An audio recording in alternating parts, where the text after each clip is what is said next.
Hello, Pramila వీడియోస్కి welcome. ఈరోజు నేను చేయబోయే రెసిపీ పీతల మసాలా కర్రీ అన్నమాట. ఈ పీతల మసాలా కర్రీకి కావాల్సిన పదార్థాలు ఒక అరకిలో పీతలు తీసుకున్నాను అన్నమాట. అందులోనేమో ఉప్పు, పసుపు ఇవన్నీ ఫస్ట్ వేసుకోవాలన్నమాట. ఉప్పు వేసుకున్నాను కదా, ఆ తర్వాత ఇగో పసుపు 1 స్పూన్ వేసుకోవాలి. ఆ తర్వాత ఒక స్పూను కారం వేసుకోవాలి. ఇవన్నీ వేసుకున్న తర్వాత బాగా కలిపేసి ఒక గంట సేపు ఏమో నానబెట్టాలన్నమాట.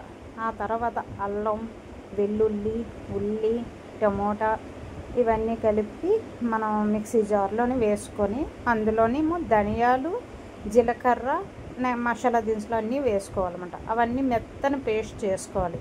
ఈ విధంగా పేస్ట్ చేసుకోవాలి.